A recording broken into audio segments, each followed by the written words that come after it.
Hello बच्चों, welcome to class. आपका platform में आपका स्वागत है। हम लोग जो है आज लेक्चर नंबर 2 होने जा रहा है अप्लाइड फिजिक्स 2 का।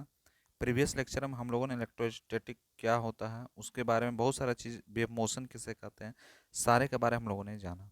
और यह जो लेक्चर हो रहा है हिंदी और इंग्लिश दोनों लैंग्वेज में आपको यहाँ पर दी जा रही है, ठीक है।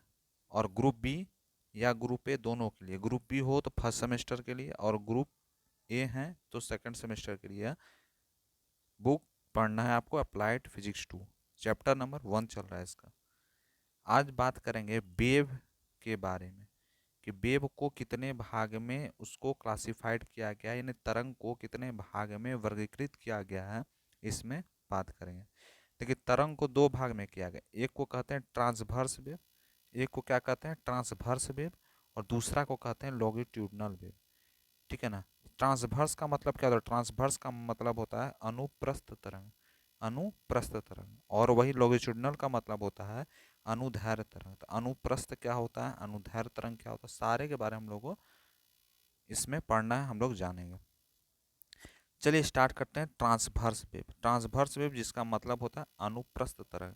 अब अनुप्रस्थ तरंग क्या होता है? अनुप्रस्थ तरंग का मतलब होता है कि a transverse wave is a wave is which particles move perpendicular to the direction of the wave propagation।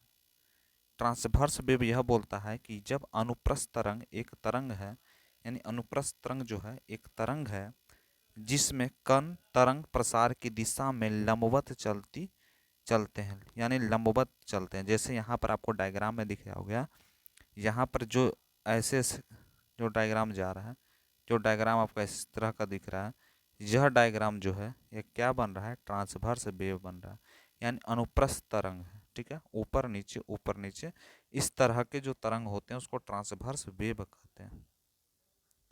अब बात करते हैं कि ट्रांसवर्स वेव में दो चीज होते हैं, एक क्रिस्ट होते हैं, एक को क्रिस्ट कहते हैं और इसको कहते हैं क्रस्ट। ऊपर वाले को क्रिस्ट, नीचे वाला के ट्राउट कहते हैं, ठीक है, नीचे वाले को। तो इसमें जो क्रिस्ट के बारे में जाने, तो क्रिस्ट का मतलब होता है सीखा या शीर्ष। सीखा क्यों कहा गया? क्योंकि ऊपर वाला भाग है, इस चलते इसको सीखा कहा गया, यानी शीर्ष कहा गया। बोलता है it is the maximum distance of particles above it's mean position. अपने पोजीशन पर जो पार्टिकल होती है उसका जो है मैक्सिमम पोजीशन, यानी क्या है? यह एक पार्टिकल की औसत स्थिति से ऊपर की अधिकतम दूरी होती, जो औसत स्थिति है उससे अधिकतम दूरी को ही हम क्या कहते हैं? शिखा कहते हैं, यानी क्रिस्ट कहते हैं, ठीक है। सारे इंपॉर्टेंट है, इस सारे आपके एसबीटी में पूछ सकते हैं, ठीक है। ट्राउट का मतलब क्या होता है? ट्राउट का मतलब होता है गर्त। अब गर्त का मतलब क्या होता है?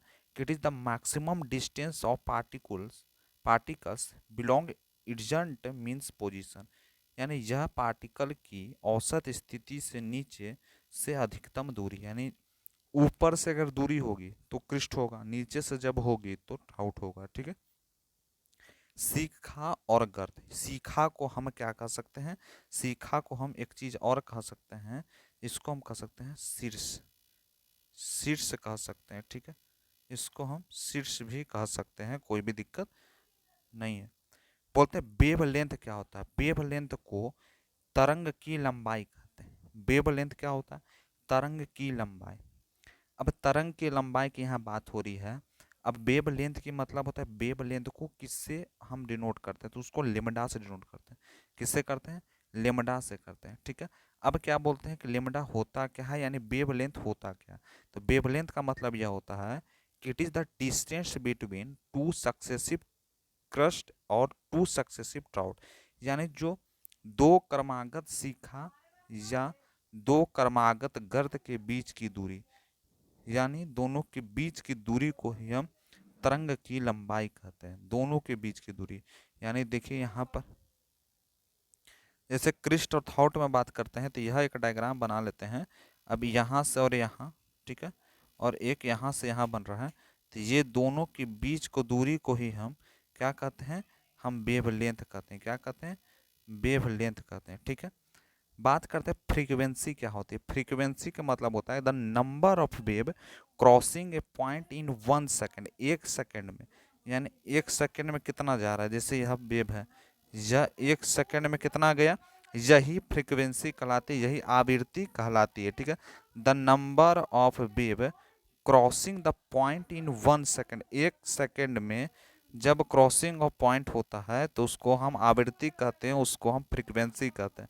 द सेकेंड माने 1 सेकेंड में एक बिंदु को पार करने वाली लहरों की संख्या को ही हम फ्रीक्वेंसी कहते हैं। क्या कहते हैं, फ्रीक्वेंसी। ठीक है, अब नेक्स्ट पॉइंट बोलते हैं। नेक्स्ट पॉइंट बोलता है एम्पलीट्यूड। एम्पलीट्यूड का क्या मतलब होता है, बोलता है the maximum displacement from its mean position to extreme position of the particle of medium in which wave propagation.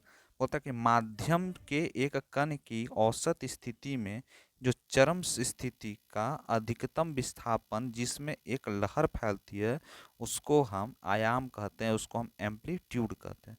बोलता है कि एम्पलीट्यूड की क्या एसआई यूनिट होगी, एसआई यूनिट ऑफ एम्पलीट्यूड अगर आ गया आयाम की एसआई यूनिट तो उसको मीटर कहते हैं। मीटर क्यों कहते हैं, जैसे यहाँ पर एक डायग्राम दिख रहा होगा, ये डायग्राम में इस दोनों के बीच की जितने भी डिस्टेंस होती है, जितने भी डिस्टेंस होते हैं उसको हम एम्पलीट्यूड कहते हैं।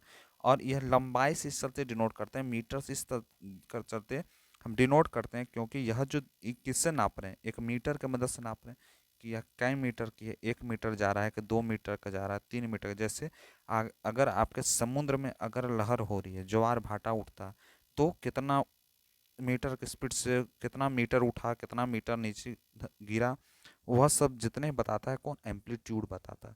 और एम्पलीट्यूड को मीटर से हम डिनोट करते हैं।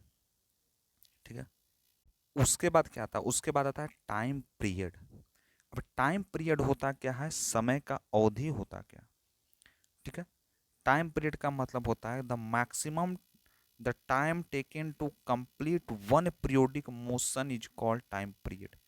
यानी एक पीरियोडिक मोशन जो टाइम को कंप्लीट करने, एक अवधिक गति को पूरा करने में लगने वाले समय को अवधि कहा जाता है। यानी इसको हम क्या कह सकते हैं, समय अवधि कह सकते हैं। किसको कह सकते हैं कि एक अवधिक गति को पूरा करने में, यानी the time taken to complete one periodic motion, एक पीरियोडिक मोशन को कंप्लीट करने में जितना भी समय लगता है वह टाइम पीरियड कहलाता है।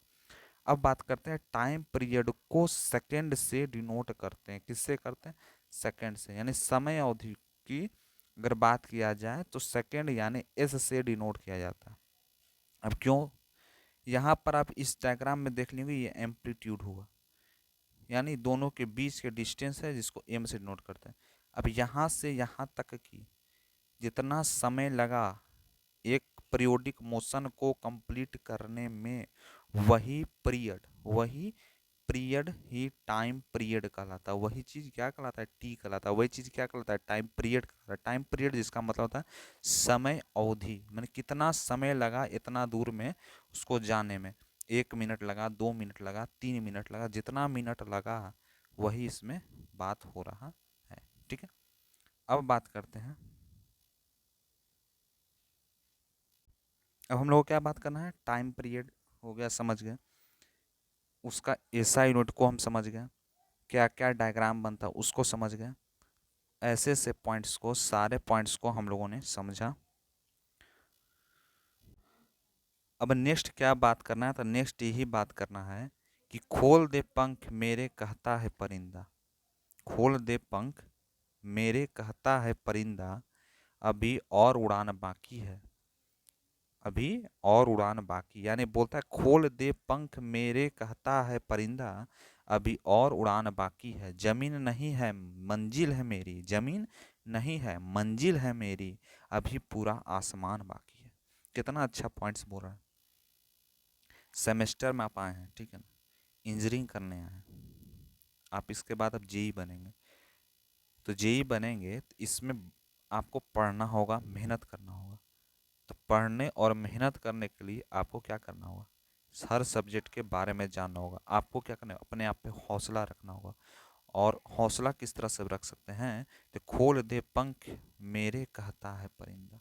परिंदा क्या बोलता है, परिंदा जो यानी कहता है कि खोल दे पंख, कहता है परिंदा, परिंदा उड़ने वाले को कहते हैं, ठीक है। अभी और उड़ान बाकी है, यानी उड़ान अभी रुकी नहीं है, अभी तो उड़ान की शुरुआत हुई है भाई।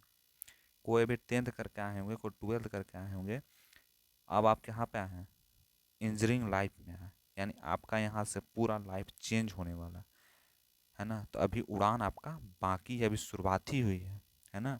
जमीन नहीं है मंजिल है मेरी, जमीन पर हमको नहीं रहना, मंजिल है, हम खोजे हैं, जो लक्ष्य खोजे हैं वो लक्ष्य तक हमको पहुँचना है। अभी पूरा आसमान बाकी है, और पूरा जितना आसमान है वह बाकी है, यही बात यहाँ पर कह रहा है। तो आपको कैसा ठाउट लग रहा है आप बताइएगा, ठीक है ना।